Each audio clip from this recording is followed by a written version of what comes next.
हाँ तो दोस्तों, आज हम फिर से आ गए हैं आपको कक्षा 9 का मैथ पढ़ाने के लिए। आज हम पढ़ने वाले हैं प्रश्नावली 5.1 का पहला क्वेश्चन और ये हमारा पहला लेक्चर होगा इस चैप्टर का। तो देखिए हमारा क्वेश्चन क्या करा। हमारा पहला क्वेश्चन करा कि निम्नलिखित कथनों में से कौन से कथन सत्य है और कौन से कथन असत्य, अपने उत्तरों के लिए कारण दीजिए। ठीक है, यानी हमें बताना कि ये कौन सा क्या है, जो क्वेश्चन है हमारा, जो ऑप्शन है वो क्या सत्य है और कौन सा असत्य है। ठीक है, चलिए देखते हैं। देखिए पहला करा, एक बिंदु से होकर केवल एक ही रेखा खींची जा सकती है। कहने का मतलब करा कि यह कोई बिंदु है, क्या इससे सिर्फ एक ही रेखा खींची जा सकती है इस तरह से? तो ये क्या होगा, असत्य होगा। क्या होगा, असत्य। क्या होगा, असत्य होगा। क्यों? क्योंकि इसी बिंदु से हम क्या कर सकते हैं, कई सारी रेखाएं खींच सकते हैं।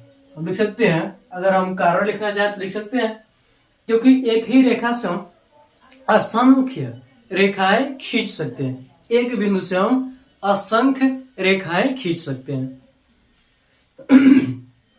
ठीक है, ये हम लिख सकते हैं। क्या लिख सकते हैं, पहले में कारण में अगर हम लिखना चाहें तो क्या लिख सकते हैं कि एक ही बिंदु से असंख्य रेखाएं खींच सकते हैं।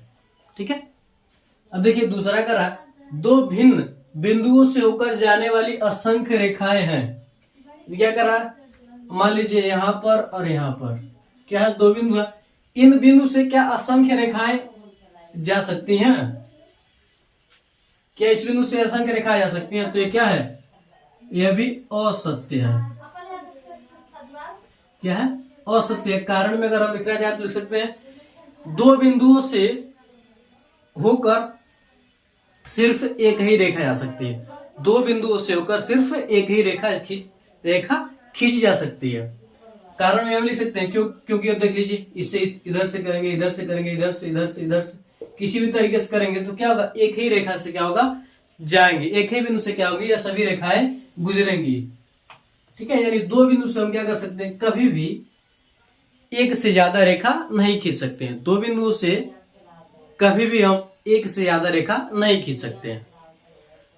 कारण में आप लिख लीजिएगा। फिर देखिए तीसरा करा, एक शांत रेखा दोनों ओर अनिश्चित रूप से बढ़ाई जा सकती है। शांत रेखा यानी इस तरह से क्या है, कोई रेखा है। इस तरह से क्या है, कोई रेखा है। तो एकदम क्या कर सकते हैं, इसे अनिश्चित रूप से बढ़ा सकते हैं। इसे हम क्या कर सकते हैं, अनिश्चित रूप से हम क्या कर सकते हैं, बढ़ा सकते हैं। जितना चाहे उतना क्या कर सकते हैं, बढ़ा सकते हैं। तो ये क्या होगा, सत्य होगा।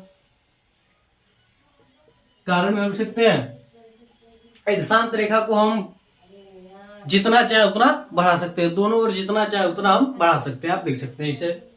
ठीक है, अब देखिए चौथा क्या करा, यदि दो वृत्त बराबर हैं तो उनकी त्रिज्याएं बराबर होती हैं। तो यह क्या है, सत्य है। यह क्या है, सत्य है। ठीक है, तो इसे आप कैसे अगर कारण में लिखना चाहे तो क्या लिख सकते हैं, कारण में आप लिख सकते हैं, हाँ यदि दो वृत्त बराबर हैं तो उनकी त्रिज्याएं भी क्या होगी, बराबर होगी। ठीक है, अगर आप चाहें तो इसमें क्या कर सकते हैं, एक सूत्र भी लगा सकते हैं। जैसे हम मान लेंगे कि माना एक वृत्त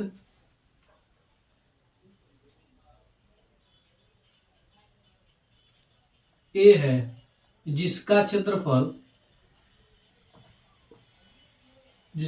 क्या है हमारे पास, πr1² है, तथा दूसरा वृत्त, तथा हम क्या कर सकते हैं कि दूसरा वृत्त जो है वो क्या है, बी है, जिसका क्षेत्रफल जो है क्या है, πr2² है। ठीक, जिसका क्षेत्रफल क्या है, πr2² है। तो यहां पर क्या करा, दोनों वृत्त क्या है, बराबर है। तो यानी ए बराबर क्या है, बी है।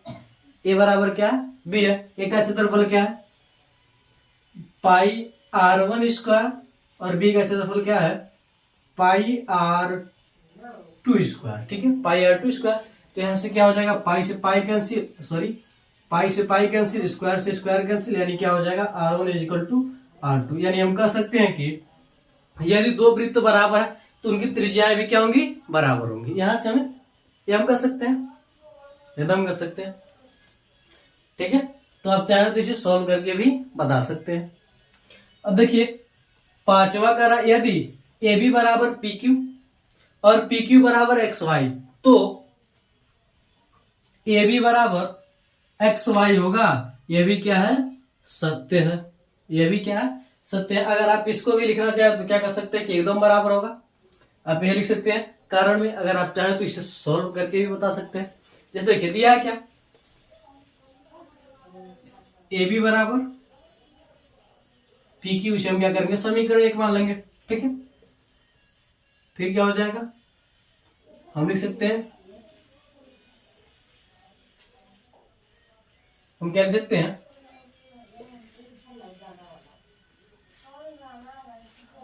X Y is equal to P Q.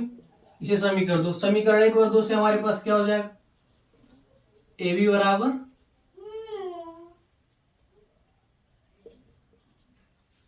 क्या हो जाएगा, एक्स वाई। हम क्या कर चाहे तो हम क्या कर सकते हैं, सोल्व करके कर सकते हैं, ठीक है। क्या कर सकते हैं, सोल्व करके हम सीधे सीधे इसे सॉल्व कर सकते हैं। समीकरण एक और दो से ये आ गया हमारे पास, ठीक है। तो इस तरह से क्या होंगे, इन सभी क्वेश्चन को हम बता सकते हैं कि सत्य है कि असत्य है। और इनके कारण भी दिया है यहाँ पर, अपने उत्तरों के लिए कारण भी लिखिए, यानी किस कारण से आप बता रहे हैं कि यह सत्य है या फिर असत्य है। तो हम क्या कर सकते हैं, ऐसे आसानी से हम इसे बता सकते हैं।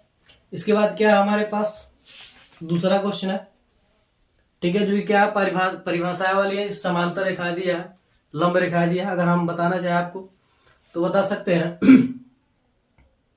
जैसे समांतर रेखाएं क्या होती है, वे रेखाएं जो एक दूसरे को कभी प्रतिच्छेदित नहीं करती, यानी कभी काटती नहीं। लंब रेखाएं वे दो रेखाएं जो एक दूसरे को 90 अंश पर काटे, यानी समकोण पर काटे, लंब रेखाएं कहलाती हैं। वृत्त क्या हो जाएगा, वृत्त की त्रिज्या क्या हो जाएगी, फिर वर्ग क्या होगा, फिर रेखाखंड क्या होगा, ये हम आगे पढ़ेंगे, ठीक। अभी बता देंगे तो सब क्लाइमैक्स खत्म हो जाएगा, इसलिए अगले लेक्चर में, ठीक है। तो अगर ये वीडियो आपको अच्छा लगा हो तो आप हमारे चैनल को सब्सक्राइब करके हमारे बेल आइकन को जरूर दबा लीजिएगा और इस वीडियो को आप लाइक और शेयर जरूर कीजिएगा। तो मिलते हैं अगली वीडियो में। जय हिंद, जय भारत।